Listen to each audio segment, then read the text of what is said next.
Kolkata medical college চিকিৎসা বিজ্ঞানের ইতিহাসে একটি মাইল ফলক। In the light off history ইতিহাসের আলো ইউটিউব চ্যানেলে আলোচনা করব কলকাতা মেডিকেল কলেজ কিভাবে চিকিৎসা বিজ্ঞানে যুগান্তর এনেছিল। 1835 সালে যে মেডিকেল কলেজের জয়যাত্রা শুরু হয়েছিল সেখানে লর্ড উইলিয়াম বেন্টিকের অবদান অবশ্যই ছিল, এবং হিন্দু স্কুলের পিছনে ছিল সেই সময়ের অবস্থান। জমিদার মতিলাল শীল জমি দিয়েছিলেন এবং বছরে 2000 টাকা দান করতেন দ্বারকানাথ ঠাকুর। রামগোপাল ঘোষ দান করেছিলেন প্রচুর বই, এবং এখানে সুপারিনটেন্ডেন্ট হন ডক্টর ব্র্যামলি, পরে হেনরি গুডিভ। প্রথম বছরে 17 জন ছাত্র পরীক্ষায় উত্তীর্ণ হয়ে পুরস্কৃত হন।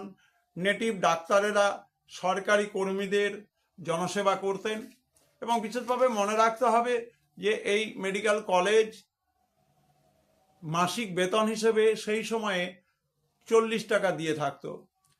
চিকিৎসা ফ্যাকাল্টিতে দেশীয় ভেষজ কবিরাজি চিকিৎসার পাশাপাশি অ্যালোপ্যাথিক হোমিওপ্যাথিক চিকিৎসা শুরু হয়। চোখের ছানি কাটা, শল্য চিকিৎসা, জীবাণু দূষণের প্রতিষেধকের ব্যবহার, ক্লোরোফর্মের ব্যবহার, টিকাদান ব্যবস্থা, উদরাময়ের চিকিৎসা চালু ছিল।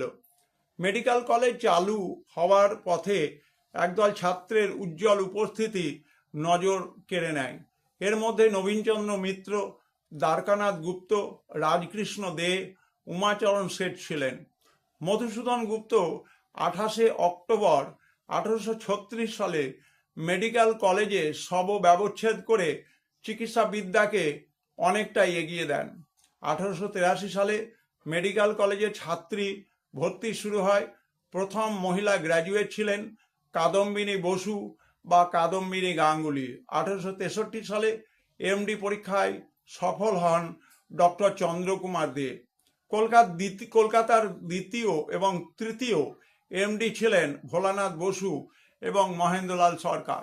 যে মহেন্দ্রলাল সরকার ঠাকুর রামকৃষ্ণ দেবের শেষ জীবনে চিকিৎসা করে পৃথিবী বিখ্যাত হয়েছেন, এবং মহেন্দ্রলাল সরকারের হাত ধরে Indian association for the cultivation of science তৈরি হয়েছিল।